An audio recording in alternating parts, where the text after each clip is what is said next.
ഉൽപ്പത്തി പുസ്തകം 4-ാം അധ്യായം 7-ാം വാക്യം.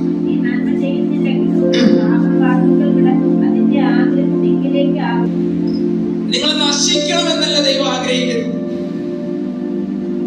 തിരുവചനത്തിൽ പറയുകയാണ്, വീണ്ടും വായിക്കണ വാക്യം, നീ നന്മ ചെയ്യുന്നില്ലെങ്കിലോ. എന്താ അങ്ങനെ പറയാൻ കാരണം? ഈ പാപം ദൂരെയല്ല കിടക്കുന്നേ, നിന്റെ വാതിക്കല കിടക്കുന്നേ. ഈ പാപത്തെ ജയിക്കണമെങ്കിൽ, ഈ അധർമ്മത്തെ ജയിക്കണമെങ്കിൽ, ഈ അധർമ്മ ശക്തിയുടെ സ്വഭാവത്തെ ജയിക്കണമെങ്കിൽ അത് നന്മ കൊണ്ട് മാത്രമേ കഴിയത്തുള്ളൂ. മനസ്സിലാവുന്നത് ഞാൻ പറഞ്ഞു. കാരണം ഈ പാപം നിന്നെ പിടിക്കാതിരിക്കേണ്ടത് തൊട്ട് വേണമെന്ന് വാക്യം വെച്ചേ, നീ എന്തിന് കോപിക്കുന്നു? നീ കോപിക്കുന്നത് എന്തിനാ? ഈ കോപ സ്വഭാവം എന്റേതല്ല.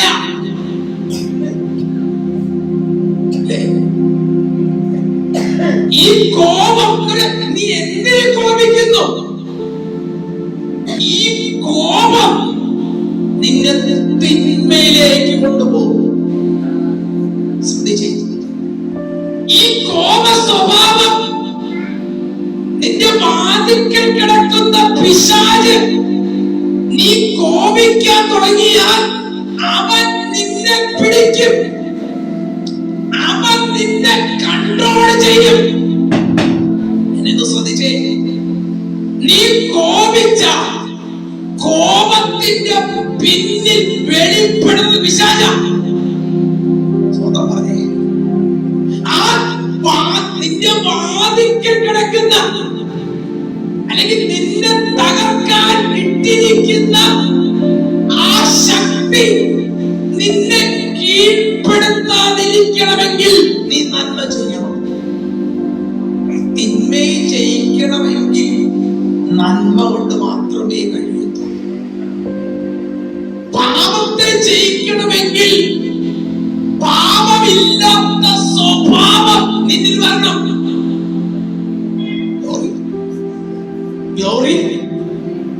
ദൈവം ചോദിച്ച ചോദ്യം ഇതാണ്. ചോദ്യം ഇത്രയേ ഉള്ളൂ, എനിക്ക് നിന്റെ മേൽ പ്രസാദമുണ്ട്, എനിക്ക് നിന്റെ മേൽ പ്രസാദിക്കണമെന്നുണ്ട്. പക്ഷേ ആ ദൈവപ്രസാദത്തെ തടയുന്ന ഒരു തിന്മയുടെ പ്രവൃത്തി നിന്റെ ഉള്ളിൽ കിടപ്പുണ്ട്. എനിക്ക് നിന്നിൽ പ്രസാദിക്കണമെന്നുണ്ട്, നിന്നെ അനുഗ്രഹിക്കണമെന്നുണ്ട്, നിന്നെ ഉയർത്തണമെന്നുണ്ട്. പക്ഷേ അതിന് തടയുന്ന, ആ ദൈവപ്രസാദത്തെ തടയുന്ന, ആ ദൈവപ്രവൃത്തിയെ തടയുന്ന ഒരു സ്വഭാവം നിന്നിലുണ്ട്. ആ സ്വഭാവമാണ് നിന്റെ ദൈവപ്രസാദത്തിലേക്ക് വിടാതിരുന്നത്. അവൻ ആരാധിച്ചതല്ല ദൈവം നോക്കിയത് മക്കളെ, അവൻ ആരാധനയ്ക്ക് വന്നതല്ല. രണ്ടുപേരും ഒരുപോലെ ആരാധിച്ചു. ആരാധന ശ്രേഷ്ഠമായ രീതിയിൽ ആരാധിച്ചു. ആരാധനയ്ക്ക് ഒരു കുറവുമില്ല. പക്ഷെ ആരാധനയ്ക്ക് വന്ന വിധത്തിൽ ആരാധിച്ചപ്പോൾ അവരുടെ ജീവിതത്തിൽ ദൈവപ്രസാദം ലഭിക്കാതിരിക്കേണ്ടതിനെ അവൻ കയ്യിന്റെ ഹൃദയത്തിനകത്ത് ഒരു കോപമുണ്ടായിരുന്നു. അതുകൊണ്ട് വേദപുസ്തകം പറഞ്ഞു, നീ കോപിക്കുന്നത് എന്തിന്?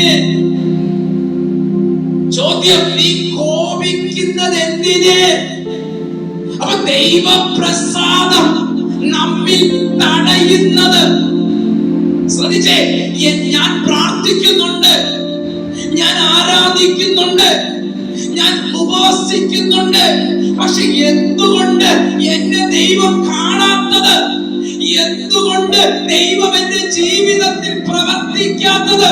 ഉത്തരം ഒന്നേ ഉള്ളൂ, നാം അറിയാതെ നമ്മുടെ ജീവിതത്തിലെ കുറവുകൾ, നാം അറിയാത്ത ചില പ്രവൃത്തികൾ നമ്മുടെ ഹൃദയത്തിൽ നാം കളയുന്നത് വരെ.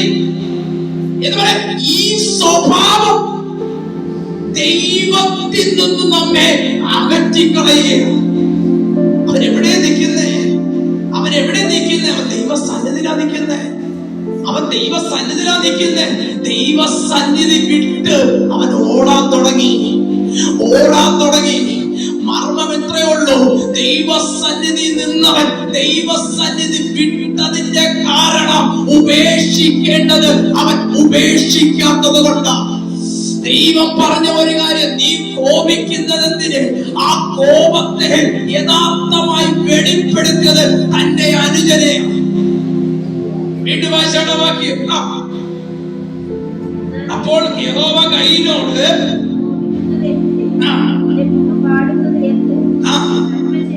അഞ്ചാമത്തെ വാക്യം വായിച്ചേ.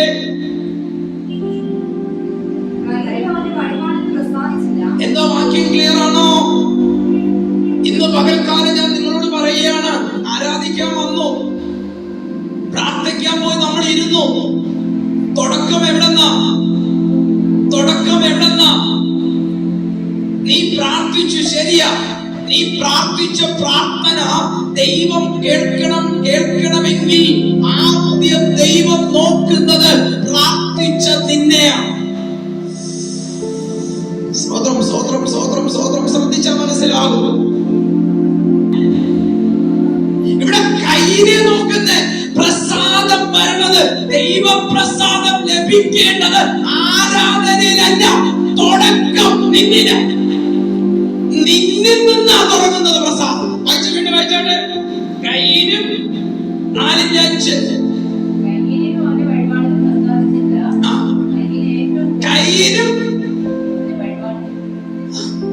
കയ്യിനും അവന്റെ വഴിപാടിൽ എന്ന് പറഞ്ഞാൽ അവന്റെ ഇഷ്ടം.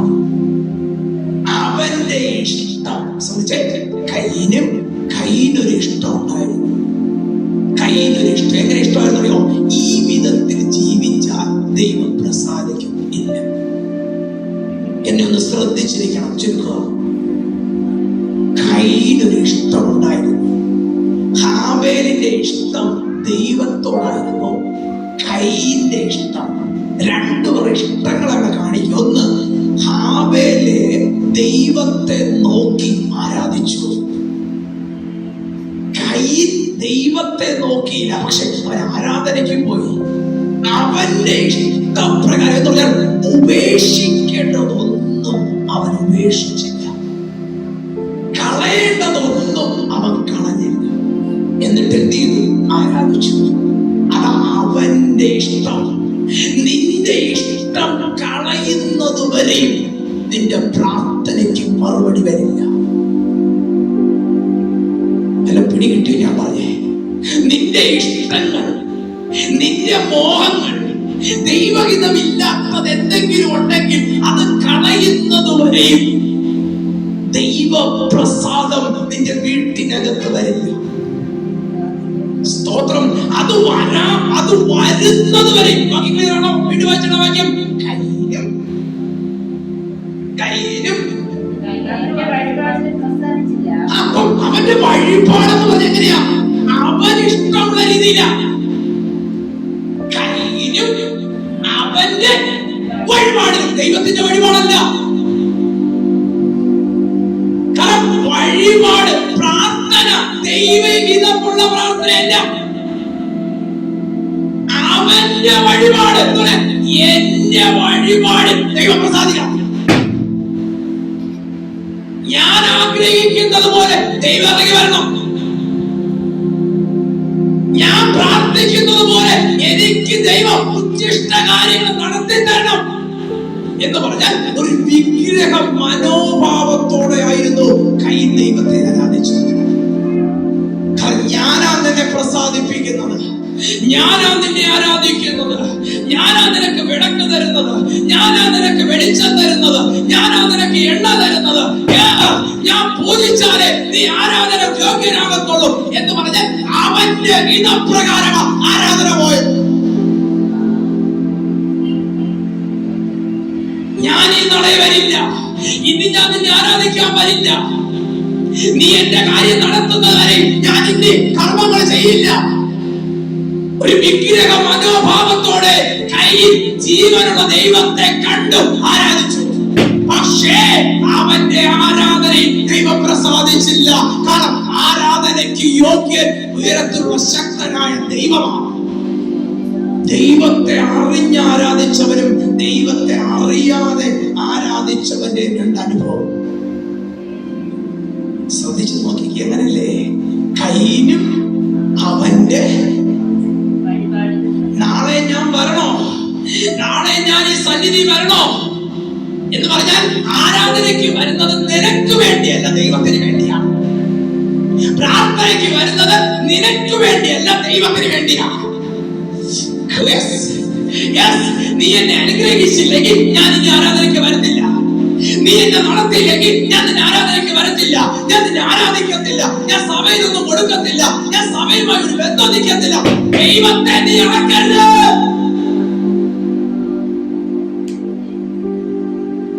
ജീവനുള്ള ദൈവത്തിന്റെ മുമ്പിൽ ഇരുന്നപ്പോൾ അവൻ ആള് മാറിപ്പോയി. രണ്ടാരാധനയാണ്. ഒന്ന്, ദൈവത്തിന്റെ മനസ്സോടെ ആരാധന കൽപ്പിച്ചവൻ. രണ്ട്, അവന്റെ മനസ്സോടെ ദൈവത്തെ ആരാധിച്ചവൻ. ഇന്ന് പകൽക്കാലം ഒന്ന് ചിന്തിച്ചേ. അതാ വേദപുസ്തകം പറഞ്ഞത്, പാപം നിന്റെ വാതിൽക്കൽ കിടക്കുകയോ, പാപം നിന്റെ വാതിൽക്കൽ കിടക്കുകയോ. ആ പാപം എന്ന് പറഞ്ഞാൽ പിശാച്. ഈ പിശാചിന്റെ ആഗ്രഹം മുഴുവനും നീ എങ്ങനെയെങ്കിലും ഈ ദൈവസന്നിധിയിൽ നിന്ന് പോകണം. നിന്നെ ദൈവം മറക്കണം, നിന്നെ ദൈവം തള്ളിക്കളയണം. നിന്നെ ദൈവം തള്ളിക്കളഞ്ഞാലേ പാപത്തിന്റെ ശക്തി നിന്റെ വീട്ടിനകത്ത് കയറാൻ പറ്റത്തുള്ളൂ. ഒരു ദൂത് ഞാൻ പറയാം, ദൈവസന്നിധിയിൽ നിന്ന് പോയ ഉടനെ അവൻ ഭയപ്പെടാൻ തുടങ്ങി. അവനെ കൊല്ലാൻ കാരണം ഭയം അവനെ പിടിച്ചു. വാക്യം പറയുന്നു, അവനെ ആരും കൊല്ലുമെന്ന് കരുതി ദൈവകോപത്തിൽ നിന്നും ഓടി. ഇന്ന് പകൽക്കാലം ഞാൻ പറയട്ടെ, ദൈവസന്നിധി വിട്ടാൽ ദൈവകോപം നിന്റെ മേൽ വരും. മരണഭയം നിന്നെ പിടിക്കോ. മരണത്തിന്റെ അധികാരി നിന്റെ കുടുംബത്തെ തകർക്കും. Praise the Lord.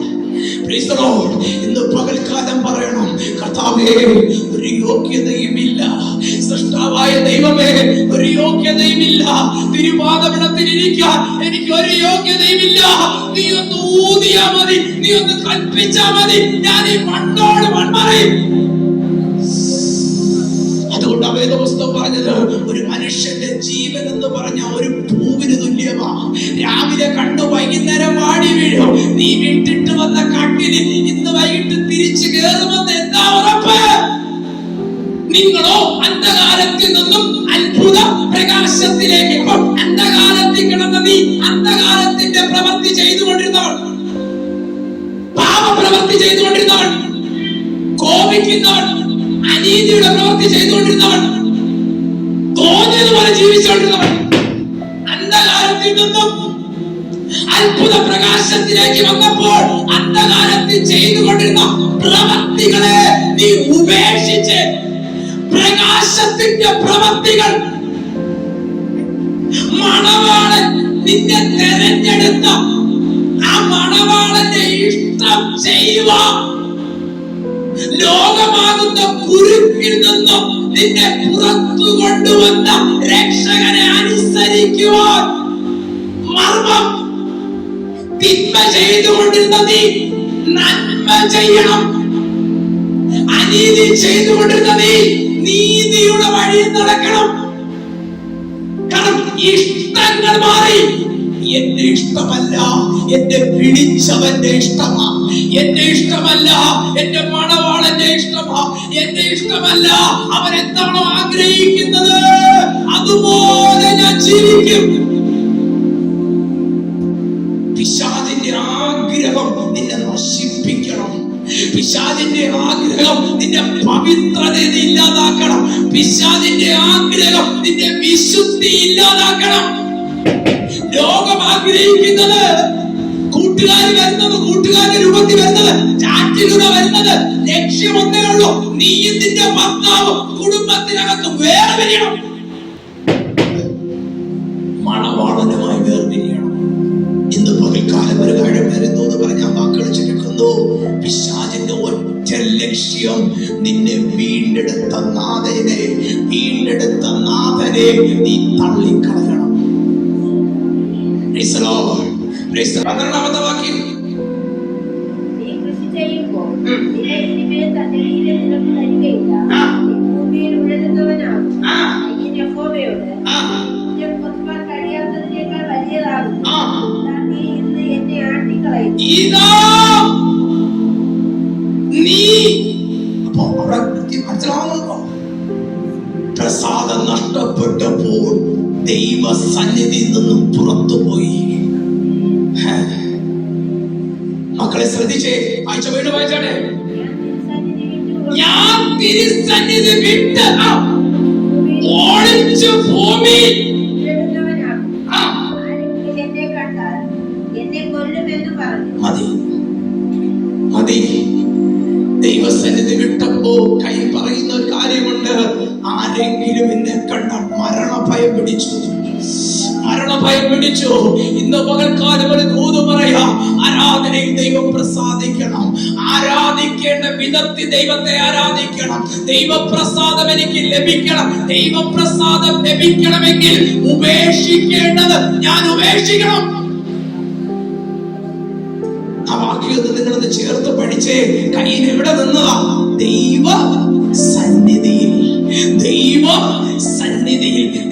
സന്നിധിയിൽ നിന്നിട്ടും ദൈവപ്രസാദം ലഭിക്കാത്തവനാ കയ്യിൽ. ഞാൻ പറഞ്ഞ മനസ്സിലാകുന്നുണ്ടോ? ദൈവസന്നിധിയിൽ നിന്നിട്ടും ദൈവപ്രസാദം ലഭിക്കാത്തവനാ കയ്യിൽ. അതിന്റെ അർത്ഥം ദൈവസന്നിധിയിൽ നിന്നിട്ടും പാപ സ്വഭാവത്തിൽ ജീവിച്ചു. ദൈവത്തെ അവൻ അളന്നു.